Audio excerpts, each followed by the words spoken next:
From a studio high above the clouds of the Okanagan Valley, this is the Cannabis Podcast.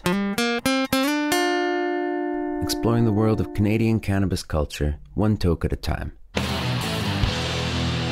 Now, here's your host and bud tender, Gary Johnston. What a perfect opportunity for me to welcome you back. Thanks for coming back to the Cannabis Podcast. I so appreciate it. Maybe this is your very first visit? Well, if it is, here's an especially warm welcome for you. What's ahead? How about 30 or 40 minutes of information about cannabis? And we're diving deep into a couple areas today. Now, before we get too much further, let me remind you this program is intended only for those 19 or older in your jurisdiction, and is intended purely for entertainment and perhaps educational purposes. You should always consume your cannabis responsibly. In episode 151, we're going to refresh.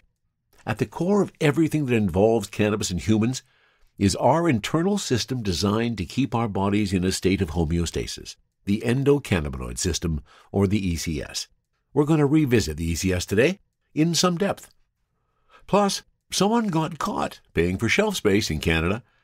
A Canadian cannabis company is venturing south. There are some changes you could see at cannabis events this year. And on Cultivar Corner, we're getting bold. Bold Cannabis Root Beer Float. All of that and more on episode 151 of the Cannabis Podcast.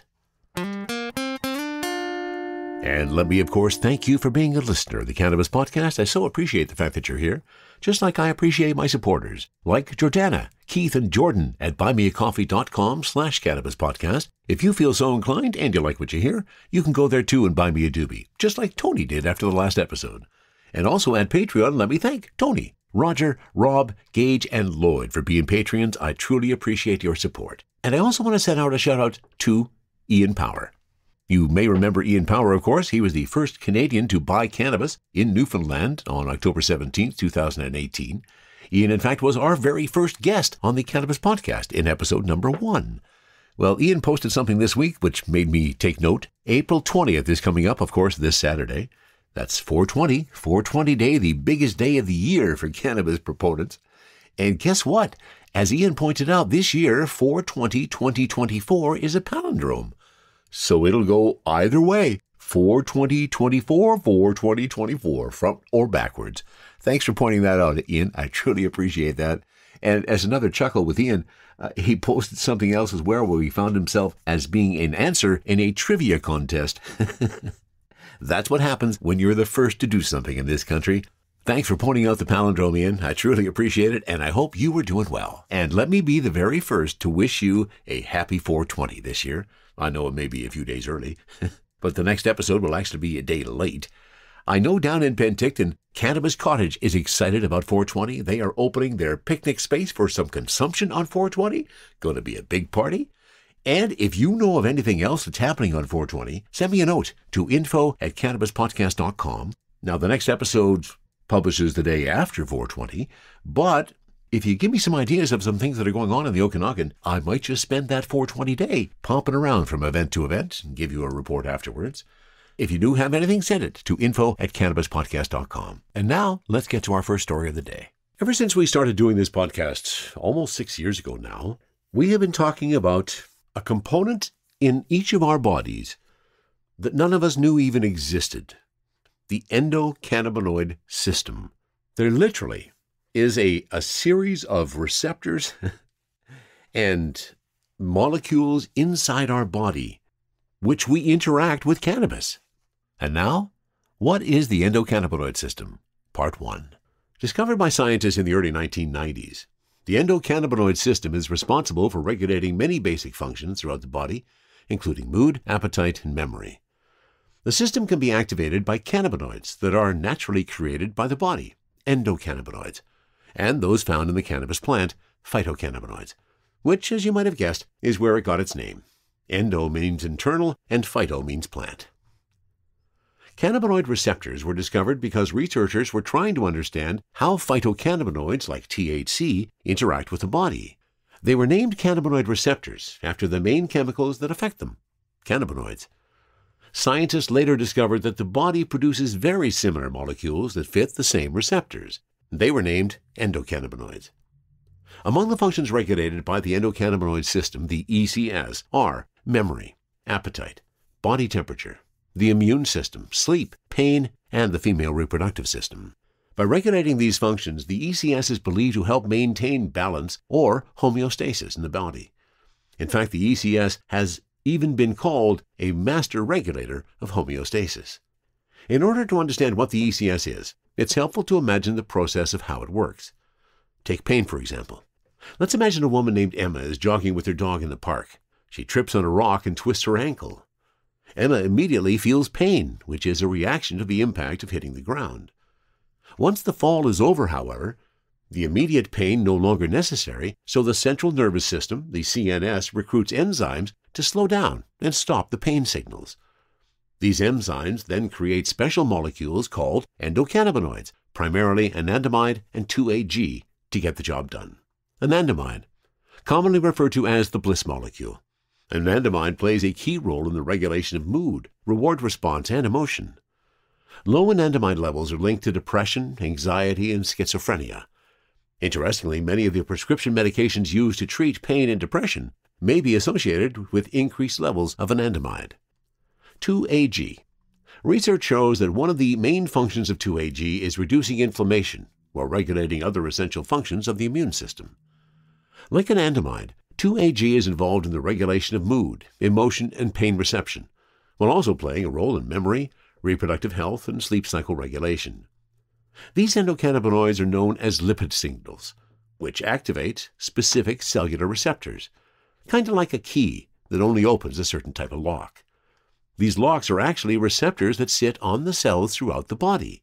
In the case of a sprained ankle, like our friend Emma, enzymes create endocannabinoids to promote appropriate inflammation at the site of the injury, and she starts to experience pain relief. This process actually happens in seconds, with the body producing endocannabinoids on demand, using them, and then rapidly breaking them down. While we don't yet know exactly how cannabis works, we do know that it can interact with the ECS, which is present all over the body. We know that the ECS is very active in the brain, and specifically in areas that involve conditions such as Parkinson's disease, Alzheimer's disease, chronic pain, stress, epilepsy, and autism spectrum disorder. Cannabinoid receptors are also abundant in the immune system, which explains why cannabis can help people who suffer from conditions such as Crohn's disease and ulcerative colitis. These receptors are also found on skin cells, where cannabis can interact with dermatological conditions such as psoriasis, and they're present in the lungs, which correlates with pulmonary conditions. In short, the main reason why cannabis is effective for so many different conditions is that it interacts with a system that is present all over the body. There are two main types of cannabinoid receptors, aptly named cannabinoid receptor 1, or CB1, and cannabinoid receptor 2, or CB2. CB1 receptors are found throughout the body, with the highest concentrations found in the brain and spinal cord. CB1 receptors in the hypothalamus regulate metabolism, while CB1 receptors in the amygdala are responsible for regulating emotional response. CB1 receptors are also abundant in most nerve endings, where they regulate signals such as pain. While CB2 receptors are also found throughout the body, they are most concentrated within the peripheral tissues involved in immune function. CB2 likely plays a role in regulating immune response to diseases, as the body often increases the availability of this receptor in injured tissues. When activated, CB2 receptors reduce inflammation. And that's the end of Part 1 of the Endocannabinoid 101 review. Thanks to the folks at Kenegma.com. They've done an excellent job in this write-up. And we'll be back with Part 2 of the endocannabinoid system later in this episode. From the cannabis-infused studio in the clouds, this is the Cannabis Podcast. And to Strachan.com and a story written by David Brown for our next one. This, something that there have been suspicions about. The Alcohol and Gaming Commission of Ontario has issued an administrative penalty to a cannabis retailer for alleged violations of the province's regulatory standards related to provincial anti-inducement laws. In a press release issued on April 8th, the AGCO issued an order of monetary penalty totaling $200,000 to the licensed operator of the Cannabis Express chain of cannabis retail stores. This fine was for alleged violations of the province's rules that disallow cannabis stores from asking for or accepting inducements from cannabis producers as a condition of selling, or giving preferential treatment to products in their stores, also known as paying for shelf space. The provincial regulatory agency says it began its investigation after receiving information about possible inducement activity. The AGCO investigated Cannabis Express, including a review of over 82,000 relevant documents. The agency found the Cannabis Express Data Services Program and/or other agreements with licensed cannabis producers are actually an inducement program. Cannabis Express has 14 locations in Ontario and 2 in New Brunswick. Chris Jones, the owner of Cannabis Express, declined to provide comment at this time. So-called data deals have been a controversial subject in the industry for some time now, with some Ontario retailers calling out the practice last year. Provincial rules do allow retailers to sell data to producers. Provincial law and AGCO standards include anti-inducement regulations to protect consumer choice and maintain a level playing field for small businesses in the cannabis retail industry. Dr. Karen Schnarr, Registrar and CEO of AGCO, said in a press release, "The AGCO monitors the sector's compliance with these requirements and will take strong action against any licensee found to be engaging in illegal behavior."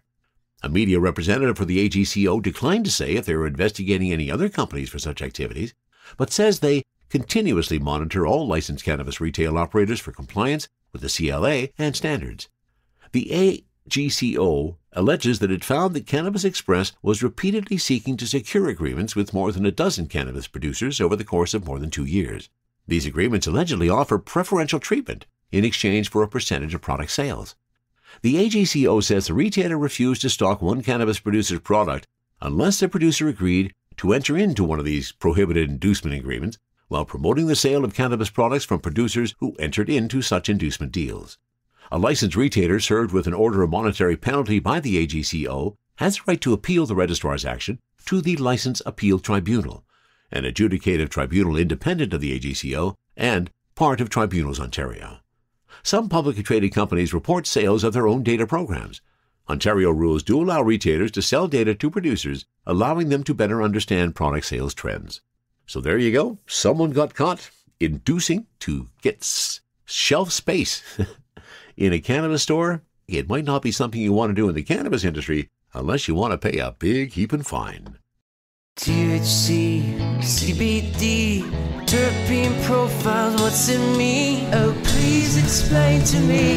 Cultivar Corner, Cultivar Corner, oh yeah.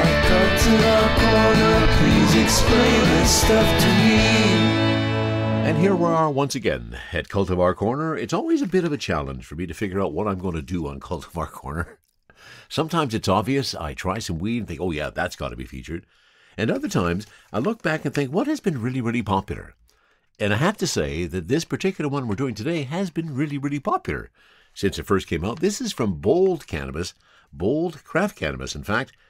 And today we are doing Root Beer Float. Very, very popular. We sold a lot of pre-rolls of these. We sold a lot of 8s of these. I did pick up the 3.5 grams.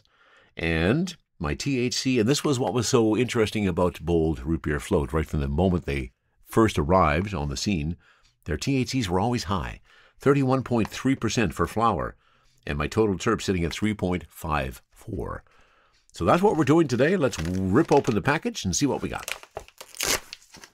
It's not quite as dramatic when there's not a little pop when I pull that bag apart, but at least I was able to get the bag apart.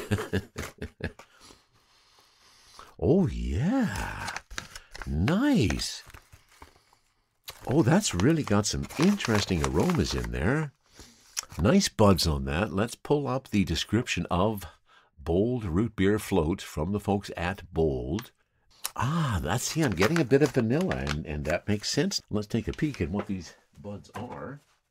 Let me get my jeweler's loupe out and take a gander at the Root Beer Float. So inside of this 3.5 grams, I've got looks like I got 2 fairly substantive buds and then a few popcorn buds that are sticking in there.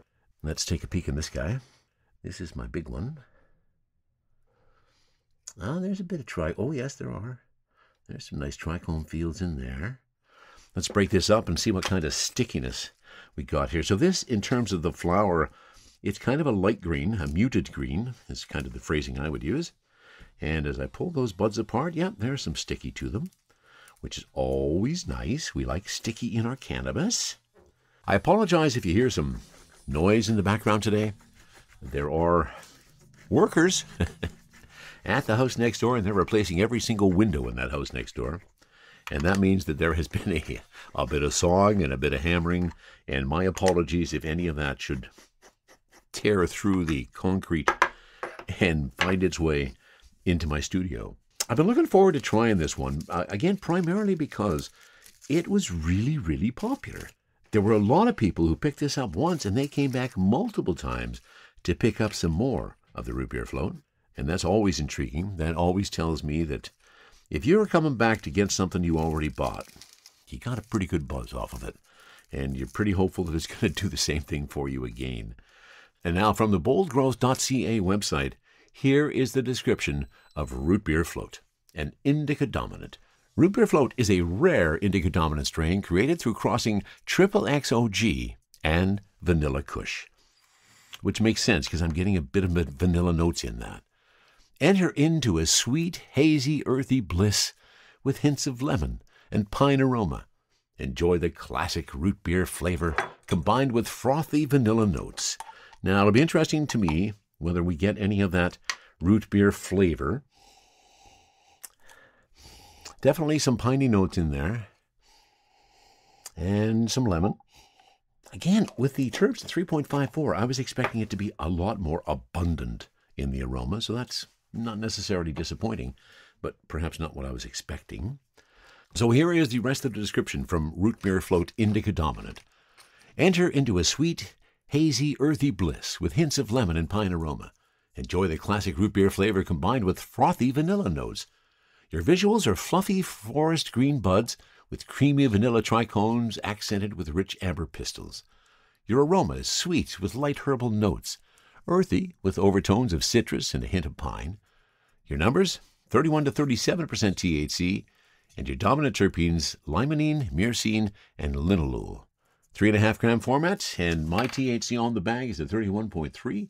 My total terps at 3.54, and my terpenes listed as beta-myrcene is number 1, D-limonene at number 2, and beta-caryophyllene is sitting strongly in number 3.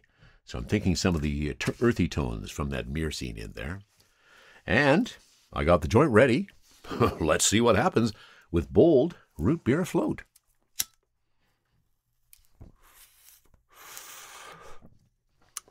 Oh, that's a nice smooth initial draw. Not feeling any harshness there. Now, what am I tasting? I guess I'm getting a little of the pine and the earthiness on my inhale.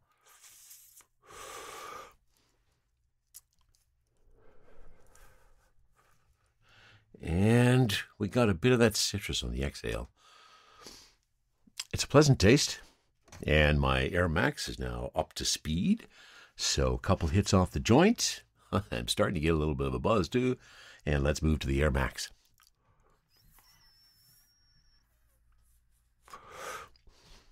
Oh, yes.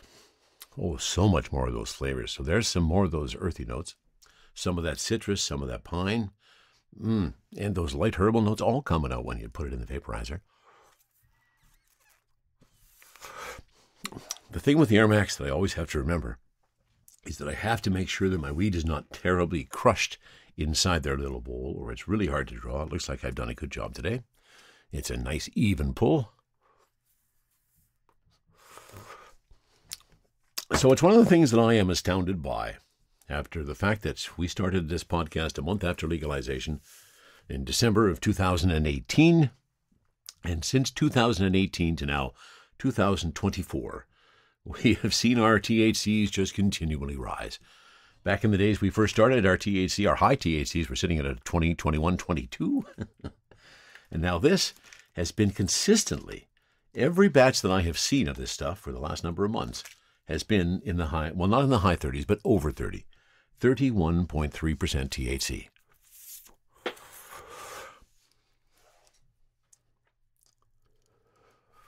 Oh, another hit in the joint. And we'll back that up with another one off of the Air Max.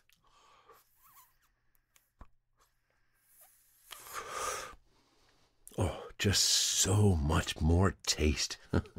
As Tony, one of my Patreons, is about to find out with his herbal vaporizer. We're looking forward to hearing his review of whatever he smokes and how much better it is when he gets a chance to really taste it.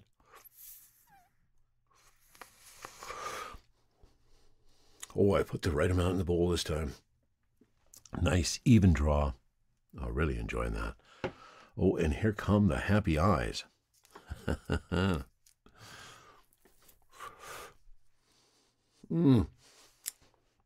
It's an attractive flower. We always like to pay a little attention to the buds themselves. As we say, I'm not seeing any sugar leaves hanging on. It's been really well trimmed. And as it sits in the jar for a little bit, there's more of those notes, more of those vanilla notes. Again, this is a cross of Triple XOG and Vanilla Kush to get to Root Beer Float. Now, I have to be really honest. They did make some reference. Enjoy the classic root beer flavor, combined with frothy vanilla notes. Well, this could be again my endocannabinoid system and how everything relates in my body. I'm not getting any root beer. I'm just not. And I know that's what the cultivar is called, Root Beer Float. Floating in some vanilla ice cream, perhaps. Oh, I used to love root beer floats. I know what they taste like. I am getting a buzz.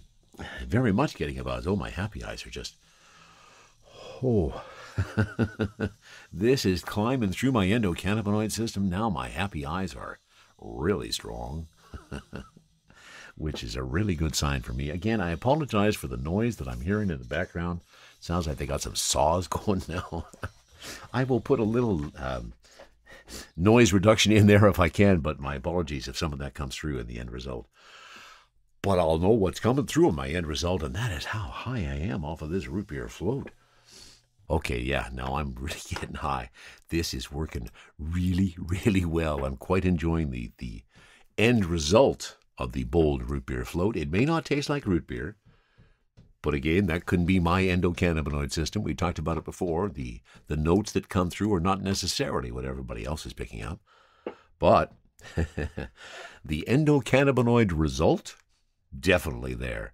Wow, this is just flown into, and it's a nice headstone. I'm not really foggy, so it's not taking me down that path. There is some headstone associated to it. There's some really nice body relaxation going on here too. Oh, this is just a really nice high. Why did I wait so long to try this one? Now I know why everybody kept coming back for it. Bold. It's called Root Beer Float. And I am going to float away this day. Sharing stories about good weed while trying good weed. This is the Cannabis Podcast. And now part 2 of the ECS. Which functions does the endocannabinoid system regulate? Scientists believe the primary role of the endocannabinoid system is to maintain homeostasis in the body. We know today that the ECS affects and regulates a number of body functions, systems, and conditions and diseases. Cannabinoid receptors are involved in the processes that regulate cognition, memory, and learning. CB1 receptors are highly concentrated in regions of the brain associated with cognition and memory, and have been shown to control both cognitive processes and emotional behavior. The short-term memory effects of THC are related to this function of the ECS. Researchers recognized decades ago that food intake is controlled by a complex process involving neurological, behavioral, and endocrine system function. Studies suggest that modulating the cannabinoid receptors is essential for regulating food intake and metabolizing macronutrients and fat. There's also strong evidence that modulating endocannabinoid signaling could be instrumental in the management of obesity and eating disorders.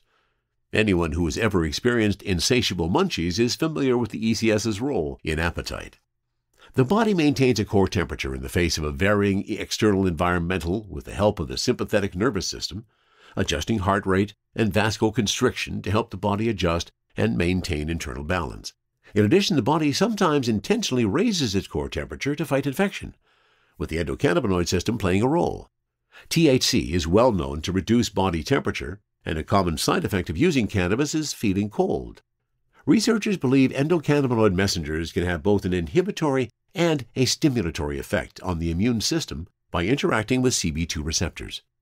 Researchers have hypothesized that modulating endocannabinoids could serve as a novel therapeutic approach for the treatment of inflammation and autoimmune diseases, and are also in the preliminary stages of investigating the role of the ECS for the treatment of asthma, multiple sclerosis, osteoarthritis, and some forms of cancer. THC's ability to activate CB2 receptors on immune cells could be one reason it's useful in treating serious immune conditions like HIV or AIDS. Researchers note a complex interplay between the ECS and the hypothalamus, pituitary gland, and the ovarian axis, with CB1 receptors believed to modulate numerous complex activities, while the cannabinoids in cannabis, as opposed to endocannabinoids, have been shown to potentially disrupt the female reproductive system by decreasing estrogen and progesterone levels. Proper endocannabinoid system function is essential for reproductive success. Sleep cycles are regulated by circadian rhythms, which are regulated by exposure to light and darkness. The ECS also plays a role here, with research showing that the activation of CB1 receptors induces sleep in laboratory settings. Sleep is one of the most common reasons people report using cannabis, so the importance of the ECS on sleep should be no surprise. The ECS is now understood to be one of the systems responsible for pain regulation. Endocannabinoids and their corresponding receptors are found in the pain circuits of the nervous system, from the nerve endings of the peripheral nervous system all the way to the brain and the central nervous system. Pain management is one of the most commonly reported uses of medical cannabis in the U.S., and some early data suggest that cannabis could help to reduce the amount of opioids a patient needs. The autonomic nervous system regulates numerous essential functions within the body. It has two branches, the sympathetic and the parasympathetic. The sympathetic nervous system is responsible for the flight or fight response, while the parasympathetic system is known as the rest and digest system. They function and processes regulated by the autonomic nervous system include heart rate, digestion, thermoregulation, respiration, pupil dilation, and blood pressure. How do we know all this? To understand the potential roles of the ECS, researchers observed mice that were genetically modified to lack CB1 receptors.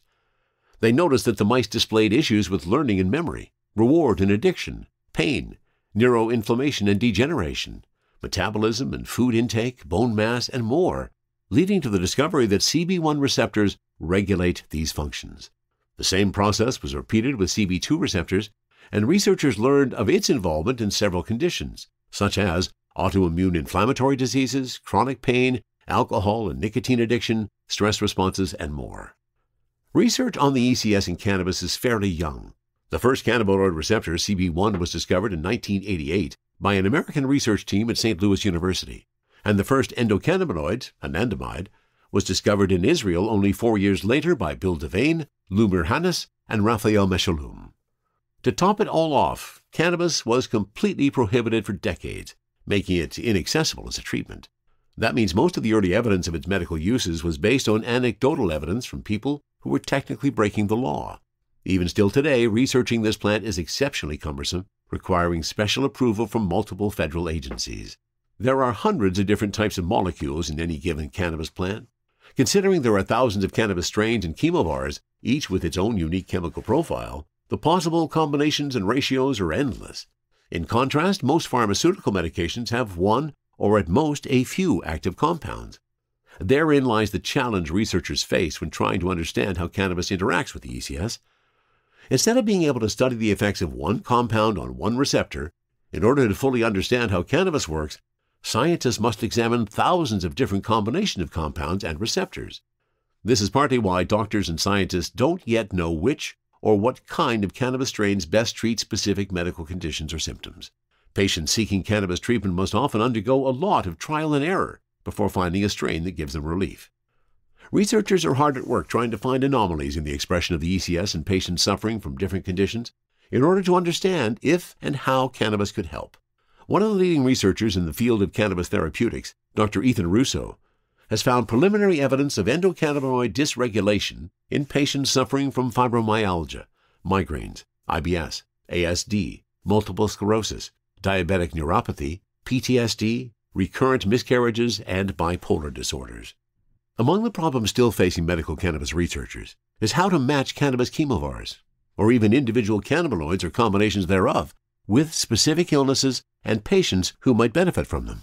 The good news is that the cannabis industry is booming and regulations that once prevented cannabinoid research are being loosened around the world. There is more funding than ever, and universities and companies are carrying out a dizzying number of studies that aim to better understand the ECS and how it interacts with cannabinoids, both those produced by our body and those from cannabis.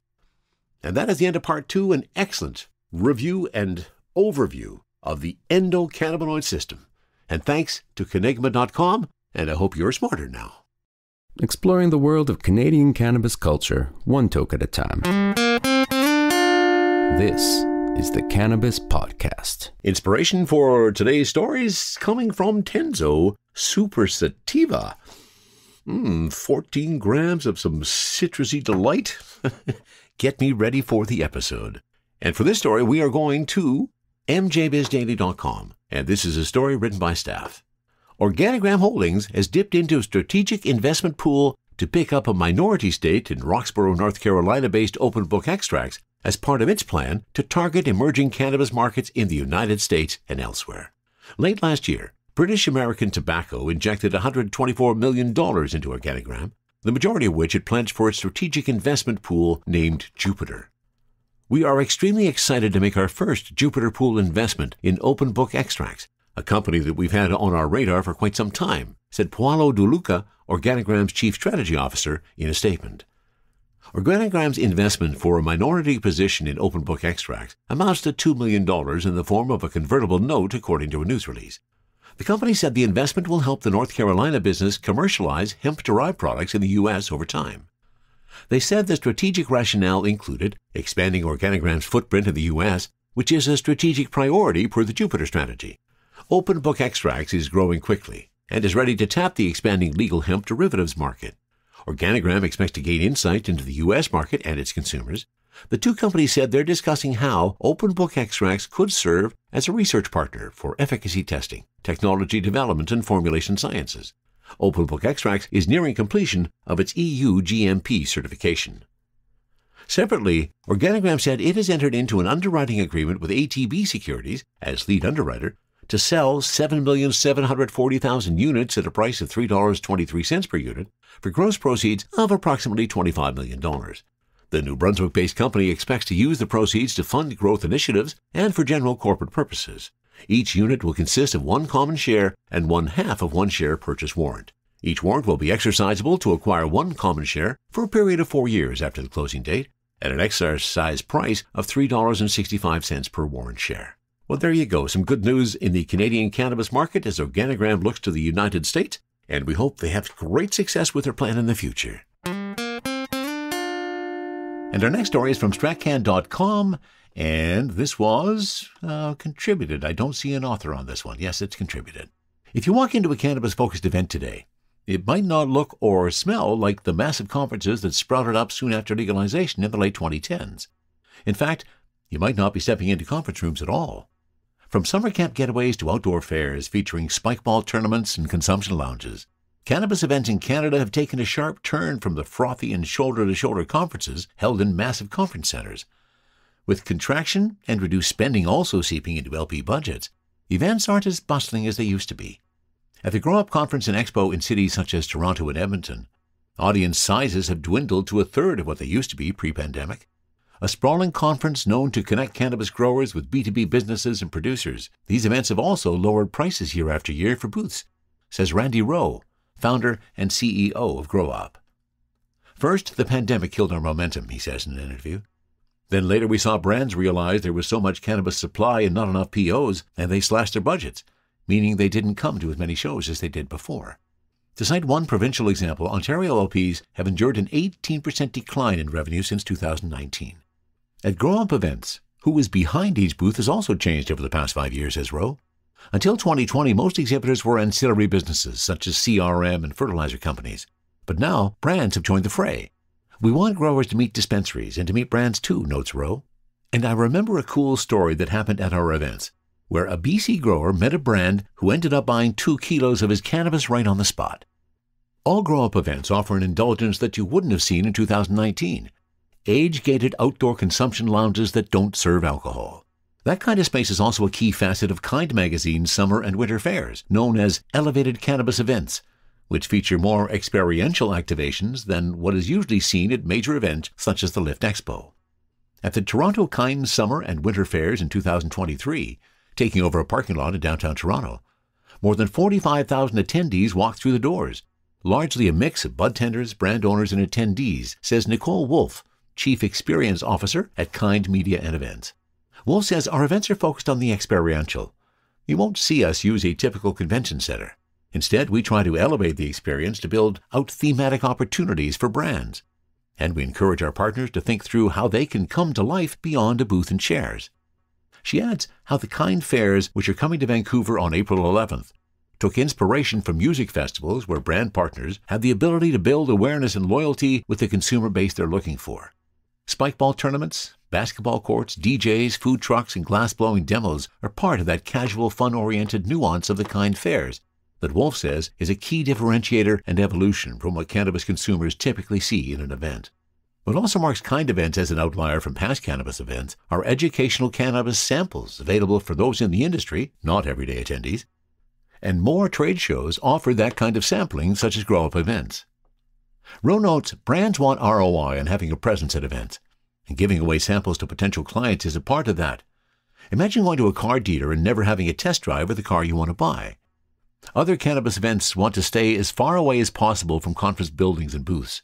The Blunt and Beans Collective in Red Deer, Alberta, is now in its third year of managing Camp Canna, a 3-day event on the grounds near Pine Lake, Alberta, offering a stigma-free, fun, and engaging environment for all levels of consumers. Camp Canna could be considered an adult summer camp, with cannabis threaded throughout the activities, says Alexis Dixon, co-founder of Blunt and Beans. We saw how consumer-focused events and tourism was missing from the Canadian cannabis scene, says Dixon, adding how they have enjoyed 238% year-over-year growth in ticket sales. Camp Canna features yoga sessions, slow-pitch baseball tournaments, live music, and open consumption, all in the hope of creating a supportive and passionate community that continues to come back to our events year after year, says Dixon. The camps have been such a success she decided to launch the first Camp Canna in Ontario, near the Haliburton Highlands, from May 31 to June 2nd. The next step for many of these events is not to just attract more attendees, but also non-cannabis sponsors. Securing cannabis-oriented sponsors for grow-op or Kind fairs has been straightforward, but organizers want to level up. Kind's Wolfe notes how securing sponsorship with mainstream brands can be challenging. Non-cannabis brands should be open to sponsoring these kind of events because, at the end of the day, the people who attend our fairs aren't just consuming cannabis, they have other hobbies and interests that are important to these brands. Rowe is also disheartened to watch major brands fail to materialize at cannabis events. Then again, he isn't surprised. Whether legal or not, cannabis still has a stigma attached to it, especially for Canadian branches of major American brands, since the U.S. still hasn't legalized cannabis. Also today, we're seeing so many cannabis companies losing money and going bankrupt, so why would brands want to be attached to a struggling industry? And that's an article by David Silverberg. It's an ever-changing face of the cannabis culture, and our cannabis conferences are changing as well. And as always, I want to thank you so much for being a listener. I truly appreciate the fact that you are here for the Cannabis Podcast. I think I forgot about this last episode. Maybe I was a little too stoned. Well, apparently I'm in control today. So let's finish with some chuckles to finish off your day nicely. What do you call a stoner who's also a professional photographer? A chronicler. Why did the cannabis plant get a job as a banker? It wanted to help people grow their savings. Why did the cannabis plant start a YouTube channel? It wanted to create some high-quality content. What's a stoner's favorite holiday? 420, of course. And that's a perfect note to end on. And that wraps it up for episode 151 of the Cannabis Podcast. May you have a very happy 420. From the cannabis-infused studio, high above the Okanagan Valley, this was the Cannabis Podcast.